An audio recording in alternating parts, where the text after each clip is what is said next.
everyone, and welcome to a sweltering episode of Too Stupid to Live, a podcast that chats about romance novels usually $5 and under.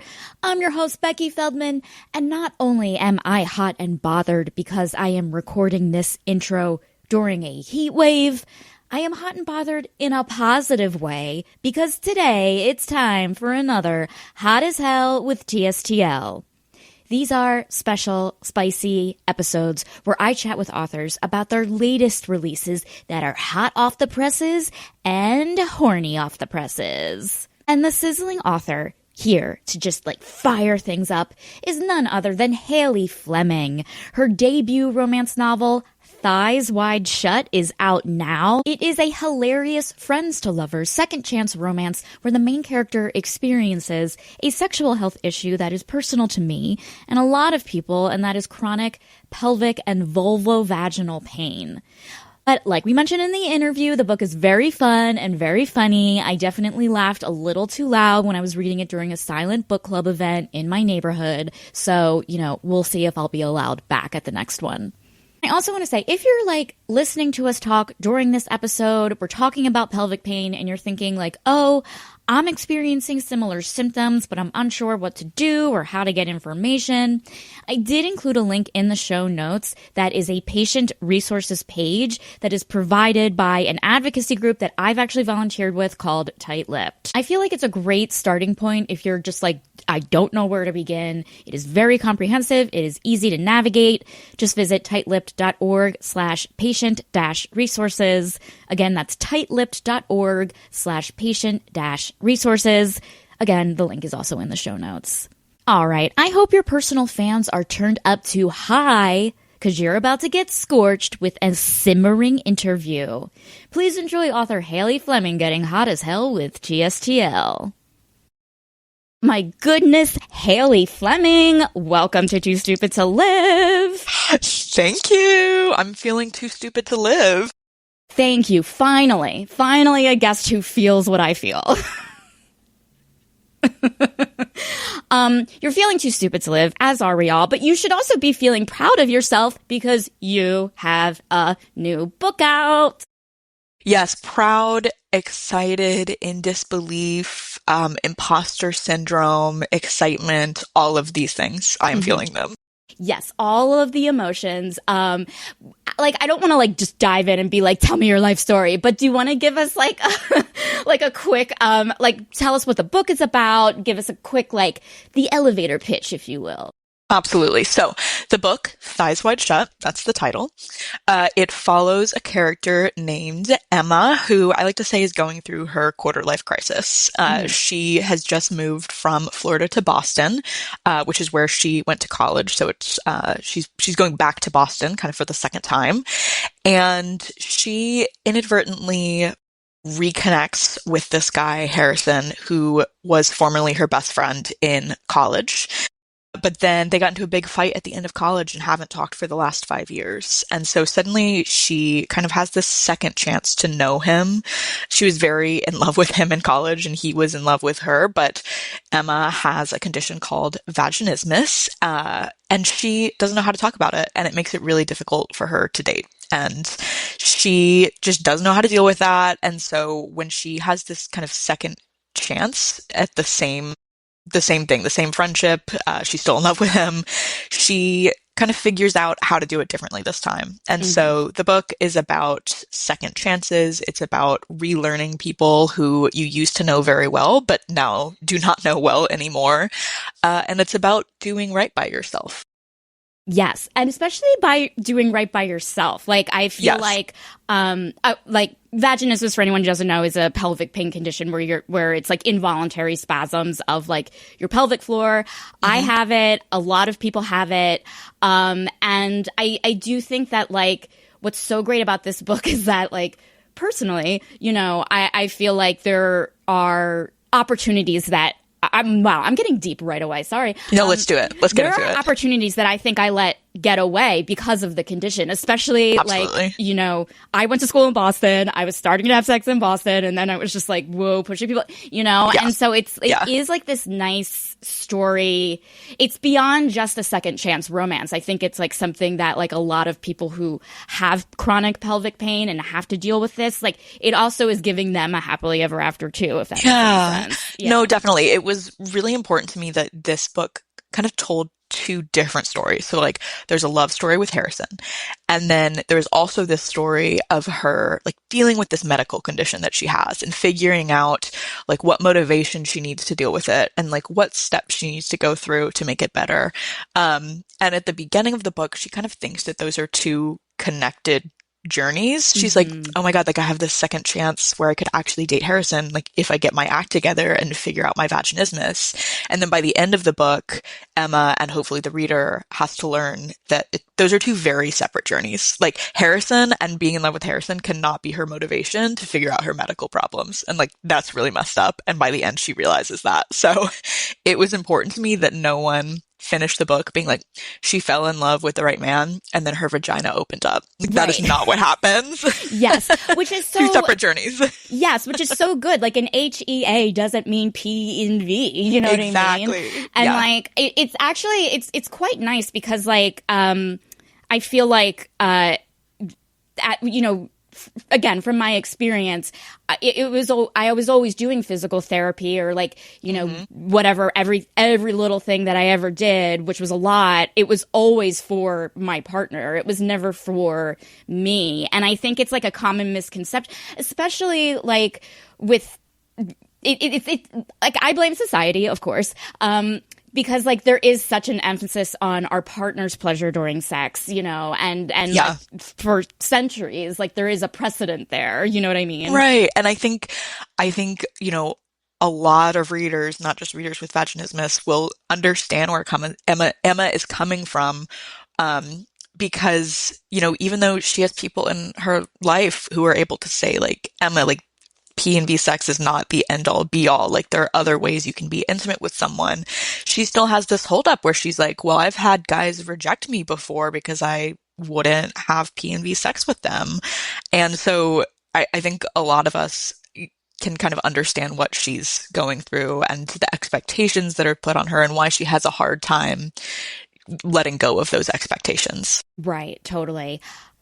So can you tell me how you came up with the character of Emma? Like, what was your brainstorming process for her? And I guess maybe like how much of you as a person are in Emma and Harrison? I think when I first started writing the novel, so what you read as a finished copy is like draft 12 or 13.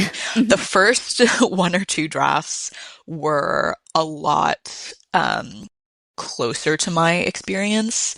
And then I was like, no, I want Emma to be more chaotic. I want to put her in a lot of like worse situations than what I had to deal with. Like we got to up the conflict here. Sure. So like Emma finds herself in situations that I would never allow myself to be in because she's just kind of a chaotic person. And so I think you know, by the end of the writing process, I personally am a lot more like Harrison, the main male character. He's a pushover. He lets Emma walk all over him at times. I'm so like that in my real life. And so Emma herself is, I would say, not very much like me, other than the fact that we share this condition.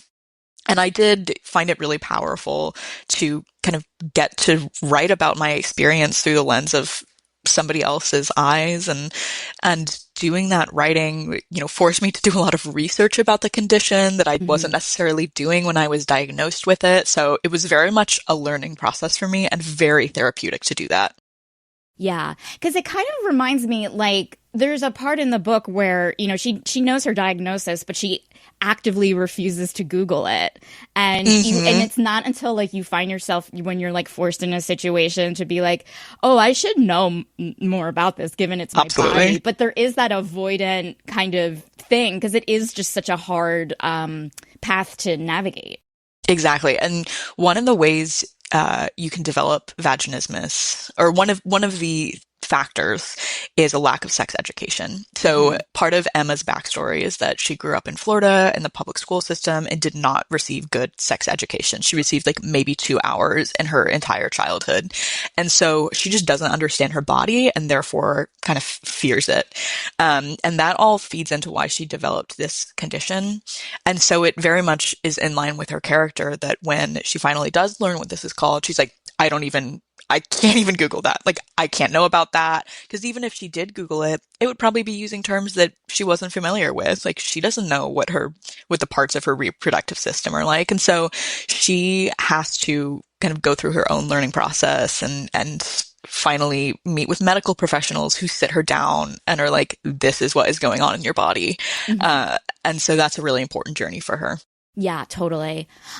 It feels like, people who have this condition, like there is a commonality, but I think there's also kind of like a nuance. Like we all feel our pain in a different way. We all go through our own individual journeys. So like, how did you like come up with like Emma's journey, making it kind of original and unique, but also kind of universal?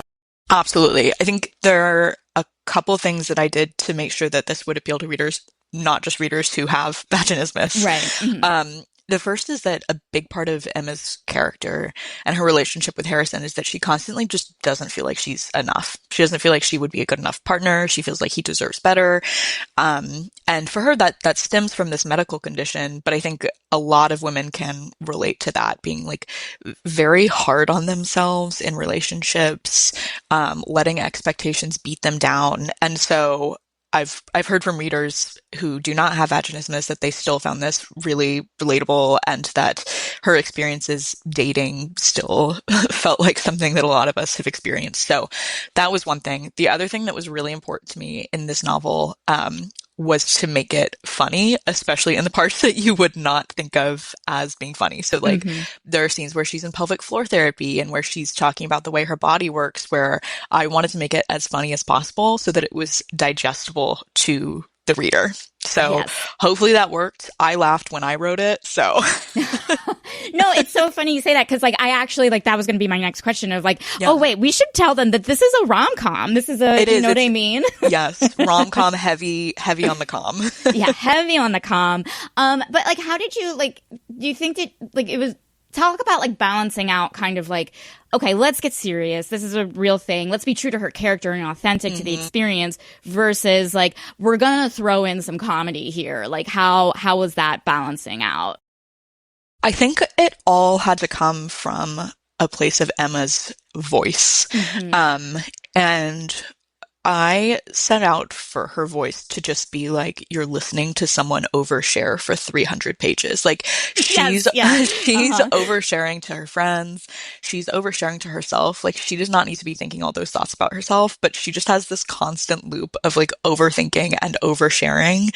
And I think for Emma, like in her voice, that comes out as funny sometimes. She's, talking about physical therapy and she's talking about the dilator she has to use. And she's like thinking about how crazy it is that she has to compare the medical tool she's using to penis size. Like she's just overthinking, oversharing. And in Emma's voice, that comes out as funny most of the time. Oh my God. All of the time. I mean, obviously she has her real issues, but yeah. She sure does. Yeah. Like I think that like it is also a common experience to just like be in your head a lot, like with dealing with pelvic pain. And like, it's interesting because like, I think a common excuse that medical providers have given people or other people who don't understand is, well, the pain you feel is all in your head. And it sucks because it's like, okay, there is a lot going on in your head. 100%. But there's also a lot going on physically and you can't just ignore. You can't separate those. Yeah. I think, there's not a lot of medical research on what causes vaginismus. No one really knows how it happens, but there are definitely factors that contribute to it. And a lot of those are mental, right? They're not understanding your body. They might be like some kind of trauma that you experienced in the past that is not necessarily physical. But at the end of the day, they still have physical effects on your body. And for most people, treating those 100% with like talk therapy is not going to change the physical reaction that their body has already learned to have. And that's certainly the case with Emma. Yeah. So also with like the overthinking part, which is something that I really liked about this book. I really related to Emma, like maybe too much. I was like, is this me? But there's something that you include in the book that I thought was really adorable, is that she keeps a list of like the facial tells of the love interest. Yeah. And you have like a really cute, kind of, what's the word? Not gimmick, but ongoing kind it's like of a thing. shtick. Yeah. Yes, shtick. That's the right word. That's the word. Yes. Where there's like footnotes of like what Harrison's like facial tells are, and it's like a definition. How did you come up with that? Because it was so cute. Thank you. Oh my gosh, I keep getting asked that, and it's actually been in the book for so long that I do not remember what originally inspired it. Honest to God, I have no idea. So it was like, I think from draft 2 on, it's been in there. So for years.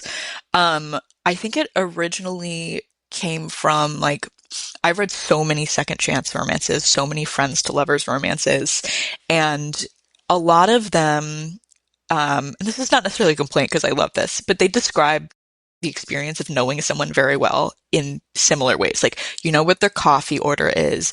You know like how they look when they're upset and nobody else knows that. You know, like, you know, whatever, these really specific things about them. And so I wanted to be able to kind of demonstrate that in a fun, new, exciting way that, you know, I hadn't seen before. And so that's the impetus for these footnotes. I love them. I had so much fun writing them. I had like a running Word doc on, you know, a different tab on my computer, keeping track of all of these facial expressions I had described. They're formatted like dictionary entries. And I, in fact, liked them so much that I built some things about Emma's character around wanting to use that. So like Emma in the draft that was published is a former middle school English teacher. I decided that so that the footnotes would make more sense. So right. like Yeah. that became part of her character because of that.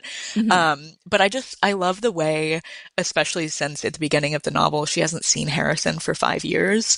I love the way it demonstrates like how intimately she really knew him and how even with 5 years, that doesn't fade. Right. And it also like, it makes a lot of sense because it's not even just like, you know, the footnote definitions, but the way that she thinks in like lists and like, we all like, I mean, I know a lot of people like we all like use Microsoft Word and Excel and all this stuff, and it's like it makes sense that our thoughts can kind of like be determined or like be seen as data. You know what I mean?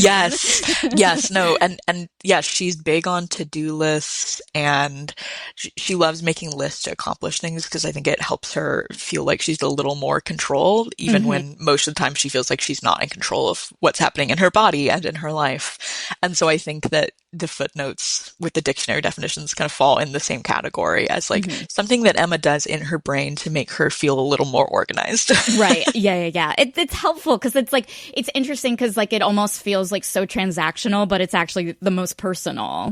Yes, it's so personal. And there's this scene that I loved writing where she thinks about how when you know someone very well, you have like a secret language with them where like you can make eye contact and you immediately know what that person is thinking and what they're trying to say to you. And at the beginning of the novel, this is not a spoiler because it's right at the beginning, Harrison is dating this other girl. And Emma talks about the loss that she feels seeing him have like an unspoken language with someone else because it's so intimate. And like when you see people, you know, make eye contact and 1,000 thoughts pass between them, like you also learn something about their relationship. And so, you know, that's also in the same vein. Yeah, totally. It makes me think of like the stakes in a friends to lovers kind of trope or a second chance kind of trope, because like, it's interesting with like, for me, like on the surface, when I think of like enemies to lovers, I'm like, well, the stakes are higher because they're literal enemies. How are they going to become lovers? With friends to lovers, and I'm like, well, they're already friends, you know, whatever. But you still have to make like these like really essential like stakes of like they could really screw this up. And I feel like in this book, like the friendship of it all really was the stakes of it all. You know what I mean? Yeah. I think, you know, friends to lovers is my favorite trope to read in a romance novel, but I also think it's the hardest to do right because you have to really get the reader to believe that these people have been friends for 10 years and they have never slept together. They've Right. never even thought about it. Or maybe they Uh-huh. have thought about it, but they haven't acted on it. Hmm. Like, there has to be a very clear reason, a very convincing reason why they were friends for that long and did not get together. And so, in Emma's case, obviously the reader understands that she has this like medical condition that she doesn't know how to deal with that has prevented her from being like emotionally available in the dating space.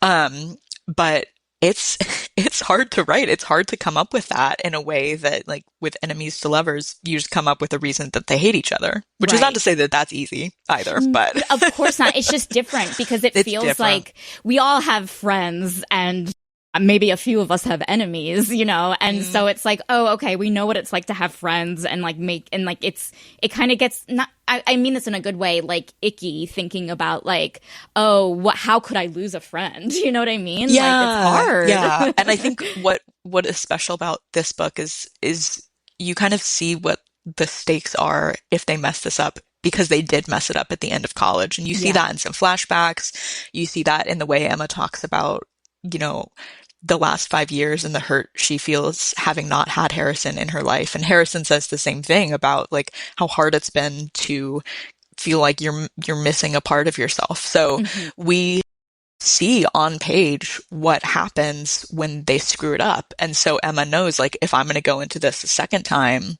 I can't let that happen again because it'll be even more painful knowing that, like, I did not learn my lesson. Mm-hmm. It felt like there were times where Emma was really was really taking the entire blame for the dissolution of their friendship. And I just like wanted to like hug her sometimes. Yeah. Yeah, I want to hug her, but like low key, she was 99% at fault. So. Right. Yeah. It is difficult because like it's hard for me not to like reflect back on my own life and think about like, okay, the decisions that I've made in terms of because of the pelvic pain, like, oh, who could I have hurt? Like, who are the people that Who did I push away? Yeah. And then just like realizing like, oh yeah, like it's such a problem that our society emphasizes P&V sex that it makes like other people feel less than and, not good enough if they can't do Right. XYZ. And I think, I said it's 99% Emma's fault, but also I think a lot of that is out of her control. Yeah. She was like 18 years old, then she was 20 years old. Like she didn't have the tools to deal with something as difficult as this. So, No, yeah. I think if it had been up to Harrison, they would not have gotten into a fight because he was a lot more, emotionally mature than Emma was as a teenager. Right, yeah. I love about him. But, yeah, she just doesn't have the tools, and I can't blame her for that. And I hope readers don't blame her for that either. No, of course not. Because, like, I think we're taught that, like, guys are dogs, and even the best guys, they're gonna be dogs when it comes to sex. Like, that was always the thing. Like, and then, like, kind of this book made me realize, like, oh no, there are people too, and there's decent people, and, like, men can, hashtag not all men, you know what I mean? Yeah, exactly. Another thing that like I, not growing up, but like becoming a young adult and dealing with like figuring out who I am in terms of like having the pelvic pain. And I think something that was very significant in this book is that she has this one line where she's like, I think about sex all the time. And the amount of time I spend thinking about sex versus actually having sex, like the balance between that is like so vast. And I was like, oh, I relate to that a lot. And I think a lot of people going through this relate to that a lot. Yeah, it just lives rent-free in her mind. Like that's the unspoken subtext in all of her medical appointments about this. Mm-hmm. Like every time she does pelvic floor therapy, every time she talks to Harrison, this is in the back of her mind. And she says at one point that it's like being horny all the time, but she doesn't actually want to have sex because it would hurt. Mm-hmm. And so she just like doesn't know how to wrap her mind around all of those conflicting desires and like, the desire to be intimate with someone, but also the desire to like literally not be in pain. Mm-hmm. And they're conflicting and she doesn't know how to deal with that conflict. So it's hard. Yeah. But I also I will say this, like there was a time where, because like again, I'm a bit older, I'm in my 40s now. I was going through this thing where like no one knew what was going on with me, blah blah blah. There was always this assumption that I was either like not frigid, but just not horny, and also an infant in a way that I felt infantilized a lot, during my like, oh well, maybe you just don't want to have sex because you're too scared, or like, or it's like that kind of thing, but of course, like I'd read romance or I'd like be a human being in this world and I would have crushes and fantasies and all of this stuff. And so like it kind of like made me like walk this lifeline of like I'm just confused. Like I'm so confused by like who I am and what's going on. So it was really nice to see how horny she was. Yes. No, what I mean? She was just like, she was jealous of other people because they didn't have to deal with this. She was like mad at herself and just mad generally that this was happening. She felt like she'd let herself down. She was just desperate for physical intimacy because, and the thing is like, the first time she went through this with Harrison and when she was first diagnosed, she was like in her late teens and then through early 20s. And now she's 27. So she feels like she's even more behind, right? So like, it's no longer just telling Harrison or like telling her loved ones that she has this condition and doesn't know how to deal with it. It's telling them like, now I'm age 27 and I feel like I'm behind everybody else because I'm still a virgin. Right. And like, she doesn't even put that much stake in her virginity because she understands that there are other factors in play. Sure. But she still feels like by telling someone that she's exposing something about herself that wasn't, quite the same as when she was 19. Right. Yeah. Because I just feel like there's a timeline branded into our brains of like when is the appropriate time to lose your virginity, and also like when's the appropriate time to like insert something in, like it is this weird kind of thing. Yeah. And she just really holds herself to those unfair expectations. She beats herself up over it. Yeah. And that's tough. It is tough. But it's so relatable. It's absolutely relatable, even with like we all have bodies and we all have issues going on with our bodies, and we all are, I think any human being was always going to find ways to kind of get down on themselves about realizing like why I'm not enough. And sometimes like with certain conditions, it's like, well, your internal predator is like, this is easy. Here's this. Yeah. You got to learn to be gentle with yourself. And 99% of us are not good at like being gentle with our feelings and every character in a book goes through that in a different way. Absolutely. Well, speaking of every character in every book, I want to hear about your journey to becoming a writer, to writing this book. You were born and then you wrote Thighs Wide Shut. Give us a summary of what happened in between. Absolutely. So let's see. I am originally from Florida, although now I live in DC. I always loved writing as a kid. My dad is a creative writing professor and my mom published a novel when she was pregnant with me. So it's like in my blood to love writing. Yes. So I grew up around other writers and English professors, and I grew up going to book talks and all that good stuff. So I loved like writing short stories as a kid. I was the president of my high school's creative writing club. And then I went to college and I was like, actually, I don't want to be a writer. Like, I want to have a real job. Like, I want to be employed one day. So I stopped writing. And then when I graduated from college and got like a big girl job, I was like, wait, actually, I want to do both of those things. So I, finally had time in the evenings again to start reading for pleasure. And I started reading romance novels for the first time. And then I was like, oh, wait, like this is really compelling to me. Like this is interesting. It feels like an interesting intellectual exercise to write this and like put all the puzzle pieces together in a way that keeps it interesting for the reader, even though you know how it's going to end. I just think that as a concept is so interesting. And so I started writing Thighs Wide Shut like 5 years ago. It was the first full-length novel I ever tried to write. The first several drafts were absolute trash, but I kept going because I was obsessed with it. And I was like, this story has to be told. Yeah, yeah. It has to be told, and I have to get this out of my brain. So I just became obsessive about it, worked on it for years, didn't take no for an answer, and then finally got a book deal. Yeah. So when you were like pitching and getting this book deal, like what were some of the challenges? Because this is such it's a condition that not a lot of people know about, let alone in a genre where like pleasure can be kind of key to the success of a book. You know what I mean? Yeah. So it was really important to me and to my agent to find an editor and an imprint who really got it, wanted to put it out there for the reasons that I thought it was important. So we for sure heard from some editors. They were like, we really prioritize novels with a lot of spice in it, and this doesn't have that, like, to the threshold we want it. And I'm like, great job totally missing the point of this book. Right? Exactly. So I got really lucky that I found an editor and an imprint at my publisher that was enthusiastic about this, because it does add something very new to the genre and like shows intimacy in a different way than a lot of other romance novels. So that was really important to me, and I lucked out finding someone else who also thought that was important.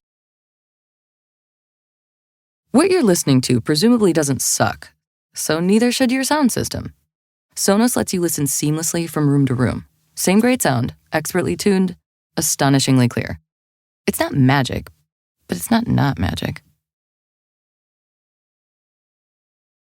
So, like, I'm assuming, like, you obviously have other books coming out. Like, do you plan on, like, kind of, like, are you making it kind of your thing to include maybe, like, invisible conditions as, like, part of that character journey? Or, like, what's the Hayley Fleming, like, kind of brand these days? I love that question. I am in the depths of finishing my second book. It's due in like a month and a half, and it's all I think about 98% of the time. I think I would say that my brand is like quarter life crisis characters. So like late 20s characters, mid to late 20s characters who are going through something life altering and are not equipped to deal with that. That I would say is the similarity between my two books.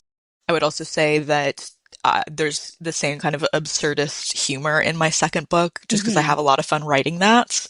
I think I will always like look at intimacy with a critical lens in all of my books, although like vaginismus is not in my second book. They still talk about like how intimacy has shaped them and how they view it. So those three things are still really important to me as I'm working on my next novel. That's great. It just like kind of, I don't know if you've been on the whole off-campus craze with this show and the book. I haven't seen it, actually. Okay. I know I don't watch a lot of TV when I'm writing, and I've been on deadline for the last like year constantly, so I'm behind. Well, here's the thing. One, I respect your sense of discipline, and if I had that, I would probably be way more. No, but it's interesting because like there is a character in Off Campus who they don't like say the exact diagnosis, but she does have trouble like reaching orgasm. She doesn't. It's not because of vaginismus or anything like that, but it doesn't matter. And I think that there's like a particular moment that I think a lot of people. For me, having pelvic pain, I related to it. I think other women and other people who don't have anything like physical related to it, of just like kind of hearing like your love interest say you're not broken during an intimate moment is something. My God, I gotta watch this. Yeah, see, is something I feel like I'm spoiling like a huge part, but I like watched it like 3 times, and I'm like, these kids are like 20 years younger than me, and I'm like crying because they're more mature than me, and like and it's, that's impressive for a 20-year-old, because that takes a lot of emotional maturity to like come to that point where you realize that. I'm still waiting to hear it. You know what I mean? And yeah. Well, I mean, that's why I love Elle Kennedy as an author so much, is because, like, I'm like, none of these, she writes, like, college students, and they are all, like, mid-30s to 40s, and, like, the music they like and how they talk, and I'm like, I love this. I love that. I love that. That's amazing. But oh, go ahead. It's just so special when you do see moments like that in pop culture. Like um, I remember when, I don't remember what season of Sex Education it is where the girl has vaginismus, but I remember watching that and being like, holy shit. Yeah. Like that was the first time I'd ever seen that represented. And so just having those moments where characters say things that you need to hear, or characters are experiencing things that you have never seen in common with any other characters, like that's so special. 100%. And I think it is nice to kind of see these like nuances, particularly in intimacy, because like it's so, I don't know, like I consume a lot of books, I watch a lot, I just love media, I guess. And I love horny media. And and it just like it makes the sex seem so easy for all of these characters because it's an easy plot point. It's an easy way to show character development, and showing any nuance in terms of like intimacy issues during it. It just creates, it's like you never see it a lot, but to see it in a especially particularly in a genre where, intimacy and pleasure is so celebrated, it's huge. It's huge for a lot of readers. Yeah. And, that's kind of one of the reasons I was nervous about this book, is because like, even when you see characters using birth control, that's kind of a big deal. So I was like, how are readers going to react when like this thing that's so integral to the genre looks so different in this book? Like, is that still going to be compelling to them? And thankfully it seems like it has been, but like you said, like physical intimacy is such an important integral part of the genre. So it's a big deal when you see it represented differently. Yeah.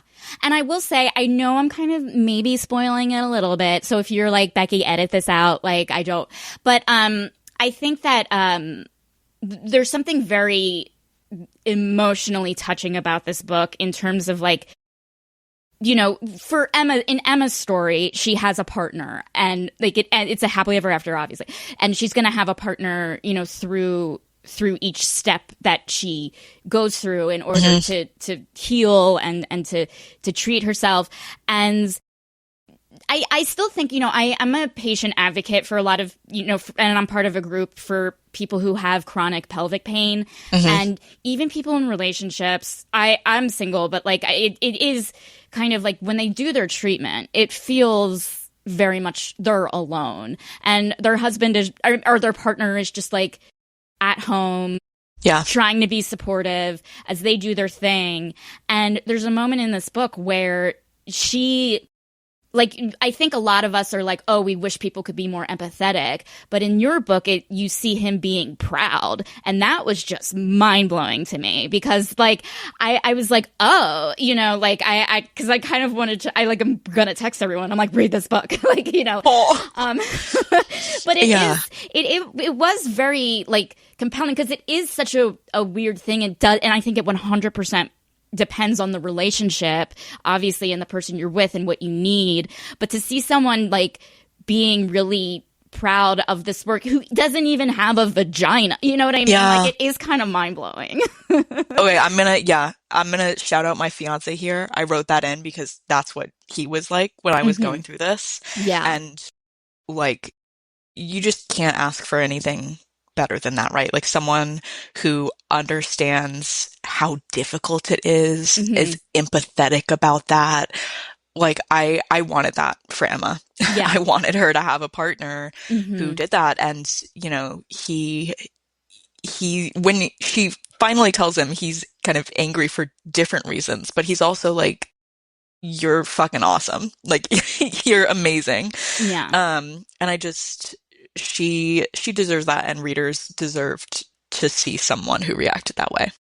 100%. And I also think it's like the blueprint for, kind of, like if you are dealing with some certain issue and you fear that it might impact like kind of your romantic or intimate like kind of journey, like seeing a blueprint of like you deserve a teammate and you deserve a cheerleader. Like, for the longest time in my life, all I wanted to hear was like, oh, I'm sorry, that like must really suck for you Yeah. end of sentence. But like not and I heard not and you that do at all. you do want to you want to hear that from some people. You want to hear that, wow, like that sucks. I'm amazed you can get through the day. Like, sometimes that's what you need to hear. And then when you like try something and you like even for like this slightest amount of like progression that you make, whether it is like full insertion or I don't even know, like you did yoga today, like any sort of kind of step forward that you're taking. Because, I think a lot of people like run into not hiccups, but setbacks. And, it depends on as your body changes, things change, whatever. Yeah. Just having a cheerleader by your side, just understanding that like, yeah, you don't have a vagina, that we get that. But you also understand how difficult this is. You just know that it is difficult. And it's like, oh, that's what we need. Not just someone who's empathetic in terms of how much it sucks, but empathetic in terms of like how amazing it is when you make improvements. And I think that's so important when you're not able to think those thoughts yourself. Like when you don't come naturally to those thoughts of being like, I went to yoga today, I'm so proud of myself. Like that was really healthy for my pelvic floor. And I know like for me, I had to hear like friends and a partner say that in order to have that mindset switch. And so just having people in your corner who can be proud of you and say those things is just essential. Totally. Because there are a lot of people, and I can speak to that. There are a lot of people out there who kind of will see that situation and kind of not understand it, and maybe like some of the more toxic traits will come out. There are a lot of assholes out there, I guess is my point.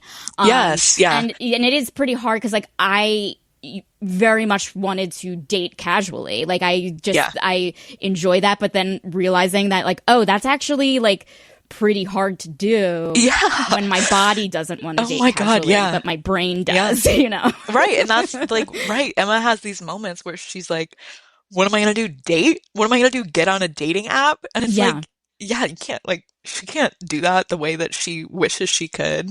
But, like I have friends and have heard from people who talk about having partners who were like, I thought you were working on fixing that. Yeah. Like, I thought you were going to work on that. And it's like, oh, okay, well, I'll just go fix that then. Like, like, what am I supposed to do? Just no idea. Who would text me beforehand, how's your therapy going? And if like I said good or bad, then he wouldn't meet up. And I felt, and that happened for like years.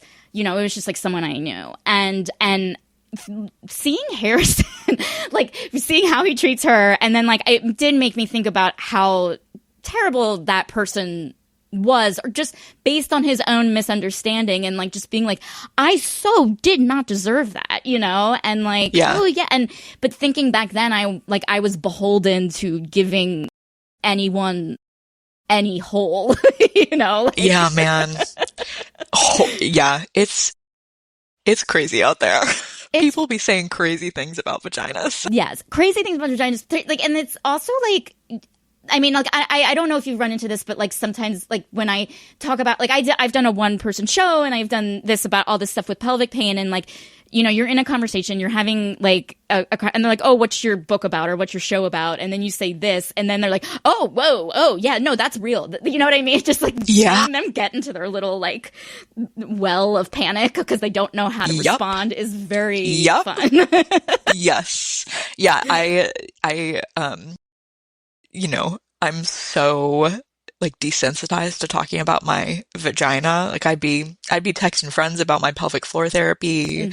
I would be like, I'm writing this novel. Like, will you read 300 pages about vaginismus? Like, I have no filter about it, but I think that's good for me. I think we that's need healing. it. Yeah. We need it.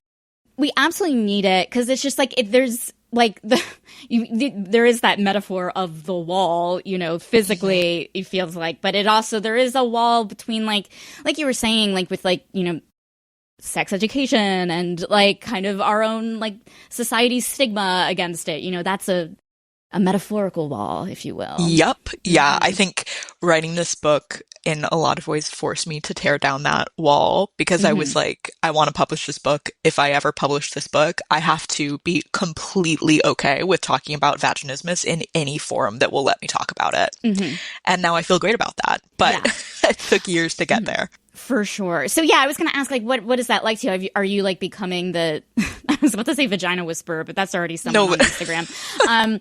But like, cause like sometimes like I'll like get a text like, you know, from a friend or something like, hey, did you hear about this lube? And I'm like, yeah, you know what I mean? Like, it's like suddenly you're this expert, you know, and like. Yeah, that feels a little crazy. There was an article published last week that described my book as like the representation of vaginismus in pop culture. I'm like, that's actually a crazy take. Like, go watch Sex Education. But, you know, I love that because that's what I wanted it to be. Like, I want people who think they might have vaginismus or do have it and have never seen themselves represented to be able to like Google, like, where do I find this in a book or whatever, and then be able to pick up my book.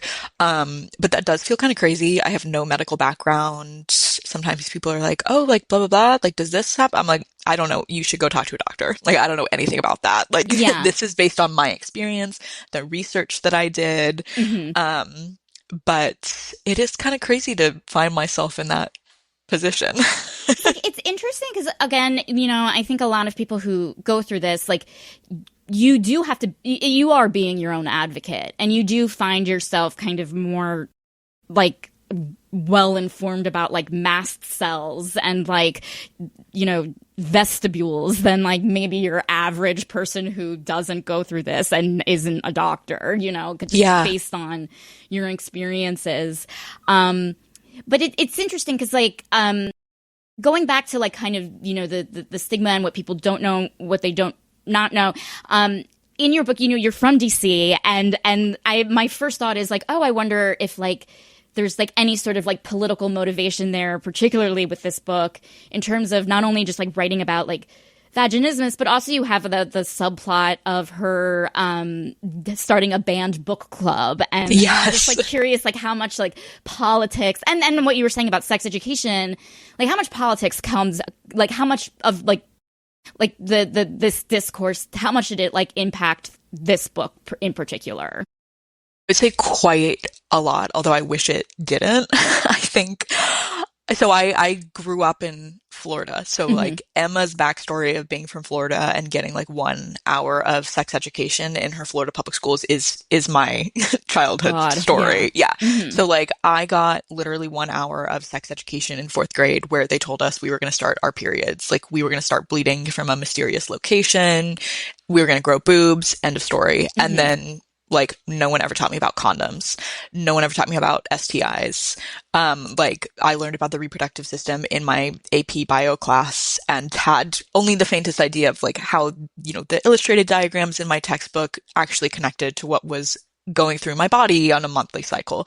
So I am extremely passionate about sex education. I think that like comprehensive sex education for all students would solve like a world of problems.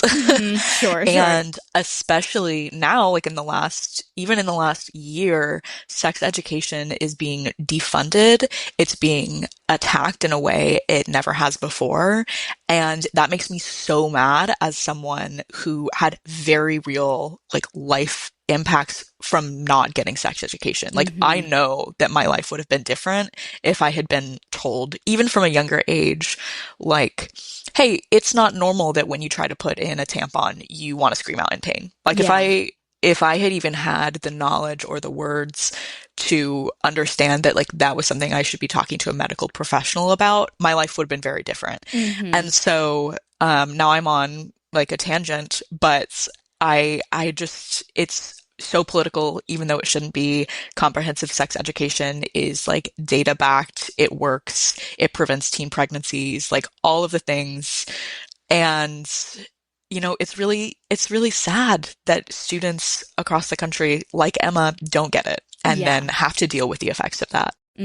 Absolutely. Yeah. But it's also like kind of refreshing to see, you know, this book because like there are going to be a lot of adults or a lot of young adults entering into their adulthood journeys not knowing and feeling like an idiot. Like I didn't know, like they never told me what a clitoris was. I didn't like, I used oh my to God, like, no. Do you know what I mean? And No, yeah. We all had to like learn that on our own a little bit. You know what I mean? Oh, yeah. And then you like feel like an idiot, you know, cause you're like, oh, that's what that is. You have your first orgasm and you're like, that's what that is. And no idea. Yeah. And it's like, okay, maybe that's a part of becoming an adult is just that idiotic feeling because you had shitty sex education. It's insane. I had this crazy experience a few months ago. My fiance and I binged all of The Pit, and there's a childbirth scene, and I was watching it, and I was like, oh my God. And he was like, what? And I was like, I've literally never seen a video of someone giving birth. And he was like, you didn't watch that in school? I'm like, I didn't watch that in school. Did you watch that in school? I had no idea that that was something that people were shown in sex education. We watched a documentary called The Miracle of Life, but I think they might have fast forwarded through the birth part. You know what I mean? Like when it was like graphic. Yeah. Yeah. I just every day am learning something new. Like I have a close friend who's pregnant right now and she's due next week. And she tells me things about pregnancy and about childbirth that I, in my wildest dreams, could not have imagined. Like I have no idea. And I learn something new every day. And then I'm like, wow, I wish I'd learned this when I was 16. Yeah. There's like so much body stuff, like even prepartum and postpartum, or just like, you know, like I think like, especially when it comes to going to seeing a pelvic floor physical therapist versus a gynecologist, going to a pelvic floor physical therapist is for the first time is like mind blowing because it's like, oh, there's a lot more going on down there than my gynecologist has informed me of. Yeah. And I think, you know, you asked me about kind of becoming a face of this in the book in some ways. And I was like, oh, I'm not a medical professional. But the reality is that a lot of people are going to learn more about vaginismus from this book than from what their doctor told them. Like, I think I write in the author's note about how the first time I went to the gynecologist and it was clear that something was like very wrong. Like we could not get through the exam. I was crying. They handed me an apple juice box. They like handed me a piece of paper with a referral to a pelvic floor therapist. They did not say the word vaginismus to me. And then like I went to this pelvic floor therapist. They were like, just do Kegels. You'll be fine. We paid like hundreds of dollars for that. They did not say the word vaginismus to me. And then it wasn't until I went to a different pelvic floor therapist that they were like, oh, right, like you have vaginismus. Let's work through this. And I was like, I have never heard that word before. Yeah. And then later, like I found the medical chart from that first gynecology appointment and saw that they had checked off the word vaginismus and they just didn't say it out loud. So I'm like, you know, a lot of people, like when I tell people that, they're like, oh, same thing happened to me. Or like, yeah, like they told me that I had it. I had no idea what it was. And so I'm not a medical professional, but also a lot of people are going to learn things from this book, hopefully, that no one ever bothered to tell them. Right. Which sucks, but I'm also glad now that I was able to publish this and have it be another resource for people who have trouble getting the information they need about it.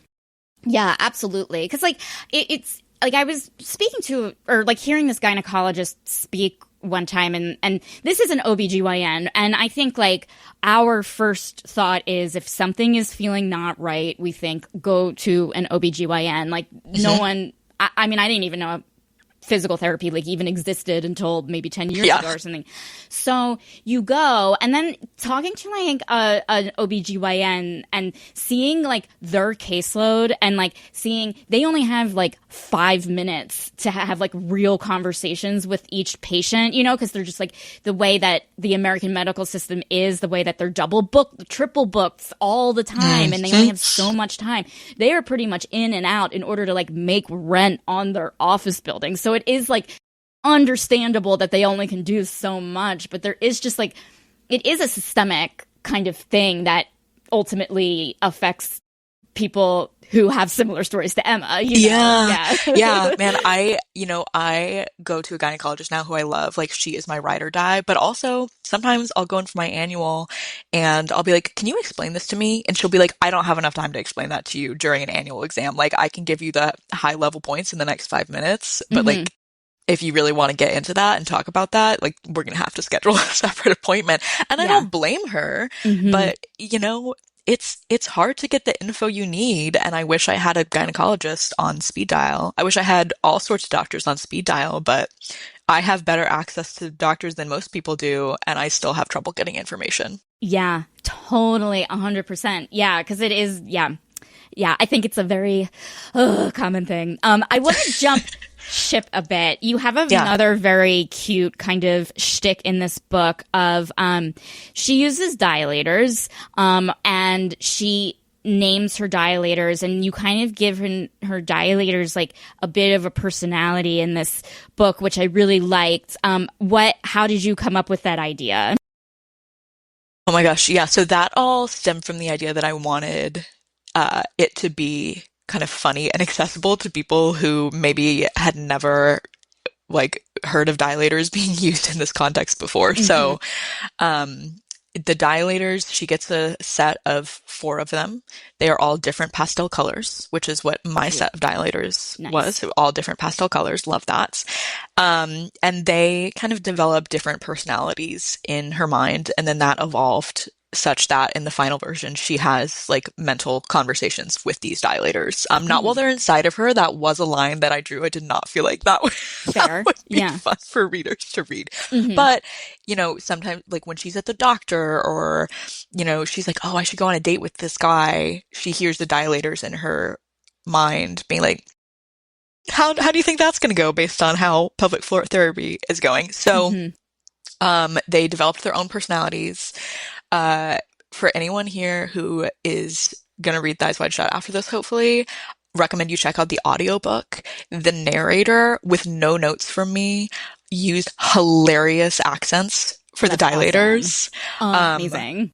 So like the 2 largest ones are the ones that Emma has conversations with in her mind. The second to largest one is named Key Lime. And Key Lime in the audiobook has this like mob boss voice. And then what's the biggest one? I don't remember. It changed names. The biggest one has this like really sultry, sexy voice. And so I DM'd the narrator on Instagram and I was like, this is hysterical. How did you come up with this? And she said that the second to largest one is like a mob boss because you have to get through that one to get to the largest one. Yes! And then the largest, and then the largest one is inspired by Marilyn Monroe because it's like unattainable sexuality. And I was like, you are an artist. That is amazing. Brilliant. Oh my God. I love this. Okay. I have a question for you and you can tell me to fuck off. I have my old set of dilators right here. Do you want to name them for me? I have the shitty plastic ones from 1987. No, but you know, can you name... I'm going to show you each one, and I'm probably going to get tagged on YouTube for selling sex for asking you to do this. But I love it. I will say, can you name this my is a lot of dilators pressure. for me? Yeah. Okay. Here is the smallest one. Wait, they're all going to fall. They always fall and make a hilarious sound. I love that. The small one. It's like kind of like the size of maybe like a tampon or something. Can you give this a name for me? I'm going to call that one Tiptoe.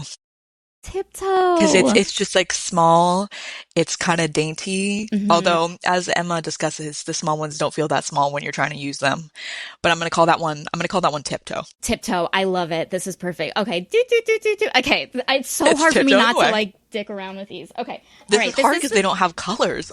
I know. I hate that because like I had like we didn't like by we I mean me when I first found out about vaginismus like there was like only like so much out there and now there's like so much stuff that like people can do but like we just had these like plastic medical looking stuff and I never was horrible. Like let me get more you know because it was like I'm not spending any more money on this. You don't want to upgrade your dilators. I don't know. Okay, this is about the size of I want to say like a Sharpie marker. Ooh. Yes. What should I name this one?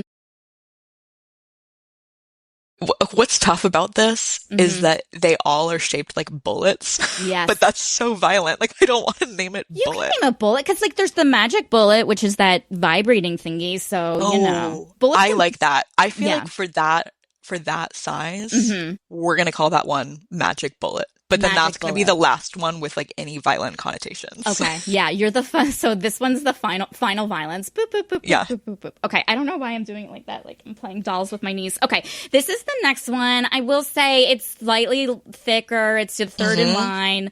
I guess like width wise, it's like maybe the width of, I don't know, like a thin tube of lipstick or something. Maybe a little bigger. Yeah. Yeah.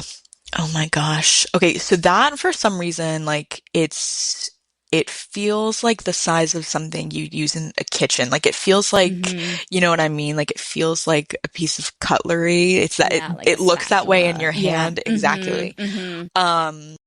So like what's a kitchen related word? Kitchen related word. Like a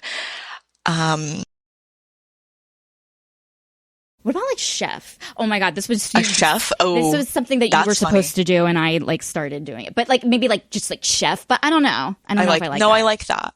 Okay. I think I like that. Or it's Okay. like sous chef maybe because it's not the Sous biggest. It's like chef. helpful. Yeah. You know what I mean? 'Cause, Okay, like, I actually really and like yeah. that. Okay, sous Okay, chef. teamwork. Okay, So we got tiptoe, magic bullet, Tiptoe sous chef. and sous chef. Okay, this is the second to last. So this would be your either cobalt or key lime. This is my second to last. We're getting bigger. We are getting bigger. Yeah, that one's looking like the size of a banana to me. Okay. But I don't want to just call it banana, so I think that one's name is Bananagram. Bananagram. I like it. Yeah. I do like it. I feel like I need to like write name tags on them. I'm going to do that after this. Just write their names. Okay. And now we finally have our final guy. The final. This is like supposedly the average size of a penis, I guess. Whatever the fuck that means.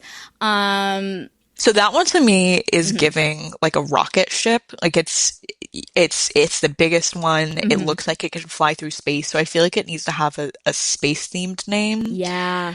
So okay, I'm between Jupiter and Orion. Which one do you like? Ooh, I think has to be Jupiter because he's like the king of the dilators, and Jupiter was the king of the Roman gods. You know. Yeah. This is I like the that. Jupiter of dilators. Right. Thank you so much for helping me name them. This was a delight. I actually like these names a lot better than the color names in Thighs Wide Shut. Like now I'm like, that's boring. That's lame. I could have named them Tiptoe. Tiptoe is very cute. Like, listen, you could like go around and be like, hey, let me name your dilator. Like, you know, to offer it as a service, you know, because like I feel like now that they have names, like they are more personal to me. They're not just these plastic. You're a little more compelled by them. Yeah. So maybe that's like my number one tip as someone with vaginismus is just make your dilators a little more interesting to use. Spice it up a tiny bit. Yeah. Not too much. Not too much. But it's your time. It's your time, you know, and when you're using them. And so why not make it all about you and give them names? God, now I'm like, I need to go try to figure out where my old dilators are. The biggest one was purple. I remember that. Yeah. There's no telling where they landed, but I definitely had to dig through a lot of shit to find these this morning. I love that you did that. Because I was like thinking about it. I'm like, oh, would that be funny? And then I was like, shit, I have no idea where they are. Like they were, you know, they could be next to like my third grade diary. And I cannot believe. And what does that say about us? That neither of us It's like I don't want to throw these out, but I also will never use them. Yeah. Oh my God. Okay. Well, Hayley, before we let you go, tell us where we can find you online. Give us, like your screen name, things like that. But also remind us, where we can purchase Thighs Wide Shut and what is coming up next for you. Oh my gosh, absolutely. So I'm most active on Instagram. You can follow me at Hayley Fleming Writes. I just made a TikTok account because I got stressed about promoting my book on social media and was like, I have to do more. So I have like 40 followers on TikTok. If anyone wants to go help me get that number up a little bit, so I feel like I'm not screaming into the void. Okay, I will add your TikTok name to the show notes, guys. Don't worry. Yes, okay. I do think it's Hayley Fleming Writes. So same as my Instagram handle. Thighs Wide Shut is available at most major bookstores. I keep popping into Barnes and Nobles and signing copies as I was on my tour. So maybe you'll pop into like a random Barnes and Noble in East Texas where I was visiting my grandmother last week and find a signed copy. But you can also buy it anywhere online. And then my book that's coming out next summer, the first chapter is actually in the back of Thighs Wide Shut, so you can get a little preview. But it's based on a place in Florida, a real place. It's a state park where they have this underwater auditorium where you descend these steps. There's a glass wall that looks out into a natural spring, and then people dressed as mermaids do synchronized swimming shows. It's like an integral part of a Florida childhood. I'm obsessed with it. I wanted to be a mermaid when I was a kid because of this. And so this book is based on that. It's a fictionalized version of that setting, and the main character is a mermaid. And so I'm really excited about having a mermaid summer next year. I'm gearing up for that. Like as soon as we get to like February, March of next year, my social media is going to be 100% mermaid content. So if you follow me on social media, you have that to look forward to. I cannot wait. As a fan, The Little Mermaid was my favorite movie growing up, and I love I love merman erotica. So like here we go. I love that. A dream come true. Yeah, if you have any you'd like to recommend to me, like let me know. Okay, yes, I will definitely. Yeah. Oh, do I? Those mermen can get it on. And any sort of kraken or sea monster based, I'll read. But listen, Hayley, thank you so much for writing this book. Thank you so much for taking the time to be here. It was really such a delight to talk to you. Oh, absolutely. This was so fun. This was a really therapeutic conversation. I had so much fun. And I hope that this like reaches the people who really need to see vaginismus misrepresented in pop culture. So this was a delight. Thank you so much for getting hot as hell with TSTL. I hope you have a humorously humid rest of your day. 'Cause I just can't make my eyes behave.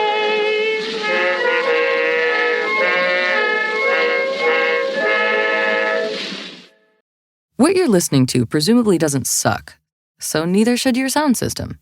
Sonos lets you listen seamlessly from room to room. Same great sound, expertly tuned, astonishingly clear.